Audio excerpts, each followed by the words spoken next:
Hello friends, Parth Kapoor review channel में आपका स्वागत है। अगर आपने हमारे चैनल को अब तक सब्सक्राइब नहीं किया है तो फौरन जाके सब्सक्राइब कर लीजिए और साथ ही साथ बेल आइकन को भी जरूर दबाइए। दोस्तों, आज मैं आपके लाया हूँ मेरी कहानियाँ बाकी की एक हिंदी की बुक जिनमें बहुत सारी स्टोरीज है और स्टोरीज का कंटेंट्स नहीं है।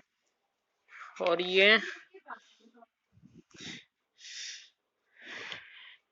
इसके पब्लिकेशन की बुक्स है और ये आपको ये स्टोरी बुक आपको इंडियन बुक डिपो से मिल जाएगी। इसका फ़ोन नंबर है 23523635। आप इसे फ़ोन करके भी मंगवा सकते हैं। इसकी प्राइस है 25 रुपीज़।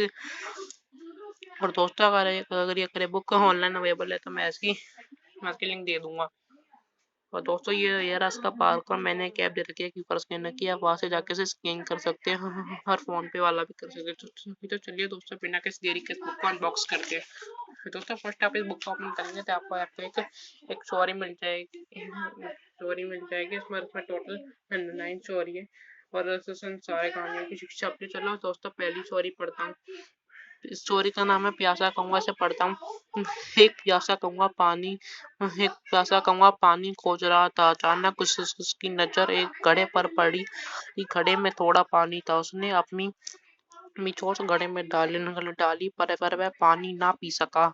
घड़ा घड़ा बड़ा था और उसकी चोंच पानी तक पहुंच नहीं सकी। सोचते सोचते चट्टर कौवे को एक तरकीब सोची। कौवा अपनी चोंच से कंकड़ उठा कर घड़े में डालता रहा। आता रहा। घड़े का पानी धीरे धीरे ऊपर उठता गया। धीरे पानी इतना ऊंचा आ गया कि कौवे की चोंच पानी में डूब सकती थी। कौवे ने पानी पीकर अपनी प्यास बुझा ली। और दोस्तों, इस कहानी की शिक्षा है, जहाँ चाहा वहाँ रहा। और दोस्तों, अगली स्टोरी है। और दोस्तों, प्यासे कौवे वाली तो आपने पढ़ी होगी, लेकिन ये वाली जो स्टोरी मैं सुनाने जा रहा हूँ, ये वाली आपने नहीं पढ़ी होगी। तो चलिए दोस्तों, इस स्टोरी का भी नाम बता देता हूँ। स्टोरी का नाम है मुर्गा और रतन। दोस्तों, रतन मतलब हीरा होता है। तो दोस्तों, इसे पढ़ के दिखाता हूँ। एक बार एक मुर्गा स्वादिष्ट खाने की खोज में अपने पंचों से भूमि को खरोच रहा था।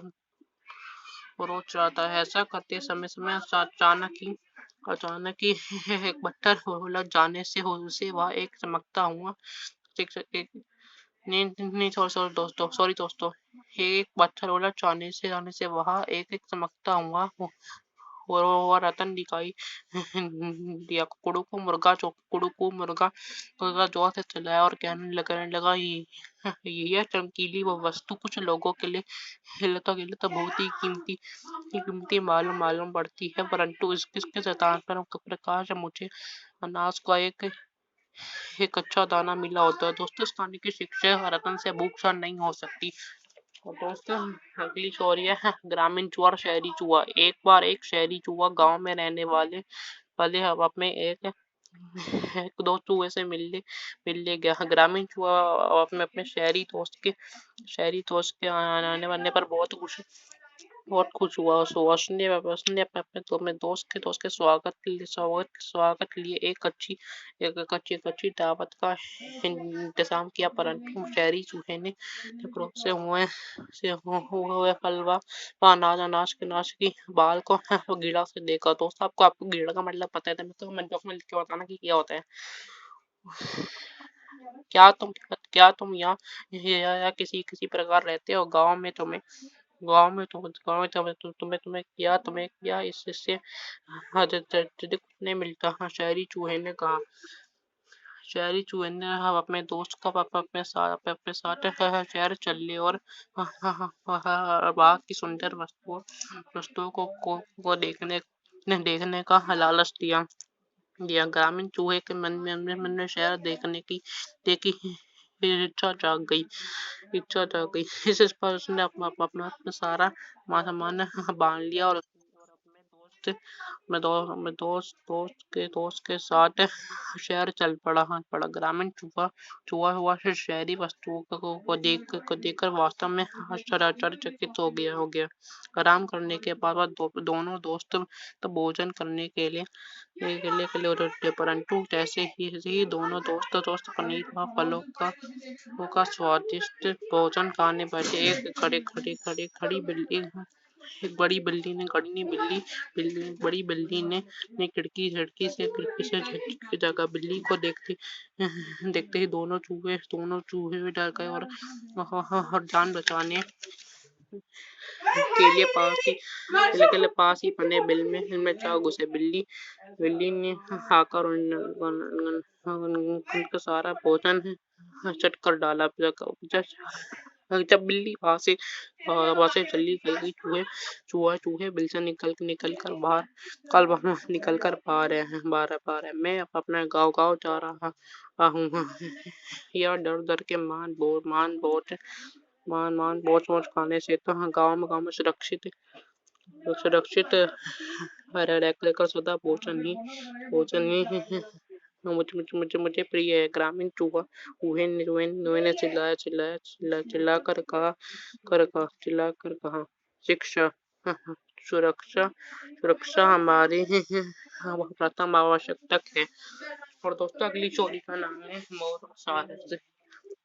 एक दिन एक मोर और एक सारस में भेंट हो गई। मोर सारस से कहने लगा, मुझे तुम पर बहुत तरस आता है। तुम्हारे पंख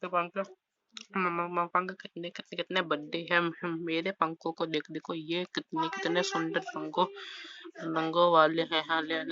बहुत अच्छे। सारस ने तुम्हारे पंख दिखने में तो मेरे पंखों से बहुत सुंदर है, परंतु क्या तुम्हें मेरी तरह आकाश में मैं बहुत तक ऊंचाई तक उड़ सकते हो? तो कभी नहीं। तो तुम तो सिर्फ भूमि पर कड़ी चल सकते हो।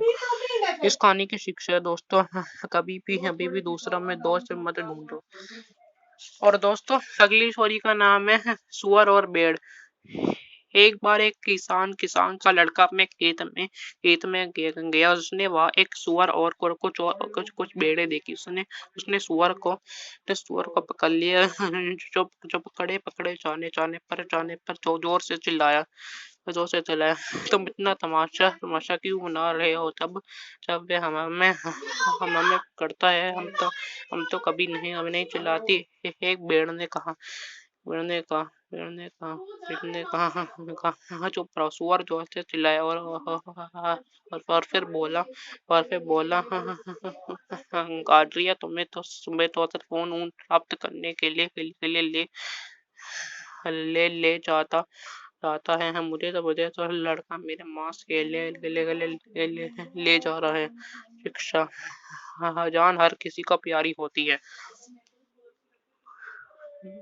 दोस्तों अगली चोरी का नाम है मछुआरा और एक छोटी मछली। एक मछुआरा काफी देर से मछली पकड़ने की कोशिश कर रहा था, परंतु भाग्य उसका साथ नहीं दे रहा था। आखिर में जब वह जाल वापस खींचने लगा तो उसे एक छोटी सी मछली उसमें फंसी हुई मिली। कृपया मुझे छोड़ दो, मछली ने गिरा कर कहा, मैं कुछ दिनों में ही बड़ी हो जाऊंगी। तब तुम मुझे दोबारा पकड़ लेना। मछुआरे ने कहा, हाँ मैंने तुम्हें पकड़ ही ले लिया है, तो तुम्हें जाने नहीं दूंगा, क्योंकि यदि मैंने तुम्हें छोड़ दिया तो हो सकता है मैं तुम्हें तो कभी दोबारा देख भी ना पाऊं। दोस्तों इस कहानी की शिक्षा है, जो हाथ में उसे छोड़कर अधिक तेज भागना बुद्धिमानी नहीं होती। दोस्तों अगली स्टोरी का नाम है अनाज के कीड़े में एक चिड़िया। इसे बढ़कर दिखाता हूँ आपको। एक बार एक चिड़िया ने अनाज के खेत में अपना घोंसला बनाया। उस घोंसले में उसने उसने अंडे दिए हैं। कुछ दिनों के बाद विवाद अंडों में से चूजे निकल आया है। एक दिन चूजों ने किसान को ये कहते कहते सुना, इस फसल को काटने के लिए मैं पड़ोसियों को बुला लूंगा। किसान की बात सुनकर चूजे चौकन्ने अन्य हो गए और उन्होंने पूरी बात अपनी माँ को बता दी है। चिंता की कोई बात नहीं है। चूसों की माँ ने कहा। कुछ दिन बाद किसान फिर खेत पर आया और उसने कहा, इस फसल को काटने के लिए मैं अपने रिश्तेदारों को बुला लूंगा। तू से फिर घबरा गए। डरो मत, चूसों की माँ ने कहा।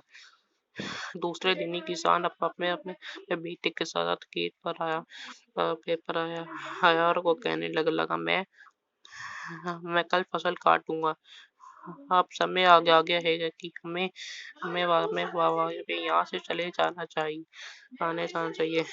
क्योंकि जब कोई ये कहता कि मैं स्वयं इस काम को करूंगा तो वह अवश्य ही से करता है। माँ ने चूसों से कहा। शिक्षा। दोस्तों, इस कहानी की शिक्षा है, शिक्षा। खोखली धमकियों से कभी मत डरो। और दोस्तों, अगली स्टोरी का नाम है जंगली सुअर और लोमड़ियाँ। एक बार की बात है, दो लोमड़ियों ने एक जंगली सुअर को एक पेड़ के मोटे तने से अपने लंबे दांतों को घिसते हुए देखा। तुम ऐसा क्यों कर रहे हो? एक लोमड़ी ने सुअर से पूछा। आज तो कोई शिकारी भी शिकार करने नहीं आया है तो क्या हुआ? सुअर ने उत्तर दिया, जब भी मेरे जीवन को खतरा होगा तो मुझे मेरे इन पहने दांतों की जरूरत पड़ेगी और तब मेरे पास इन्हें पहना करने के लिए समय नहीं होगा। दोस्तों, इस कहानी की शिक्षा से बीता समय कभी पार नहीं आता। और दोस्तों, अगली स्टोरी का नाम है, तुम हर किसी को संतुष्ट नहीं रख सकते। एक बार की बात है, एक आदमी अपने बेटे और अपने गधे के साथ बाजार जा रहा था। रास्ते में उन्होंने एक पति पत्नी मिले। तुम्हारे पास गधा है, फिर भी तुम पैदल चल रहे हो, ऐसा युवती ने कहा। कम से कम बेटे को तो सवारी करने दो। पिताजी, मुझे इस आदमी की बात अच्छी लगी है। लड़के ने कहा, आप ऊपर चढ़ने में मेरी मदद कीजिए। और पिता ने खुशी खुशी ऐसा ही किया। थोड़ा सा आगे बढ़ने पर उन्होंने फिर एक पति पत्नी मिले। तो तुम कितने बेशरम हो। स्त्री ने चिल्लाकर कहा। तो मैं बूढ़े आदमी को सवारी करने देना चाहिए। क्या उसको थकान नहीं हो रही होगी? यह सुनकर बेटा नीचे उतर आया और पिता गधे की पीठ पर सवार हो गया। इस तरह पिता पुत्र आगे चलते जा रहे। इस तरह पिता पुत्र आगे चले जा रहे थे। बेचारा लड़का एक राहगीर ने कहा, देखो आलसी पिता को अकेले सवारी करने की क्या जरूरत है, जबकि उसका बेटा पैदल चल रहा है। इस बार बेटा भी पिता के साथ ही सवार हो गया। जैसे ही वह थोड़ा आगे गए, उन्हें फिर कुछ यात्री मिले। कितने दोस्त है ये दोनों के दोनों मिलकर बेचारे सारे गधे को जाने ही ले लेंगे। उनमें से एक यात्री ने चिल्लाकर कहा। यह सुनकर पिता पुत्र दोनों ही नीचे उतर आए। अब उन्होंने गधे को अपने कंधों पर पर ले चलने का फैसला किया। जब उन्होंने ऐसा ऐसा ऐसा किया तो कुछ नानी नानी आटरी खूब चोरों से उन पर हंसने लगे। चोर कैसी सुनकर उनका गधा डरकर पिता पुत्र से लौटकर चौकड़ी बरता हुआ भाग खड़ा हुआ। और दोस्तों इस कहानी की शिक्षा है, हाँ आप सभी को एक साथ खुश नहीं रख सकते। और और दोस्तों इस बुक में से आपकी फेवरेट कौन सी कहानी थी, मैं कमेंट करके जरूर बताना। तो दोस्तों मिलते हैं किसी और वीडियो के साथ, तब तक के लिए पार्ट पूरी सब्सक्राइब कर लीजिए। बाय।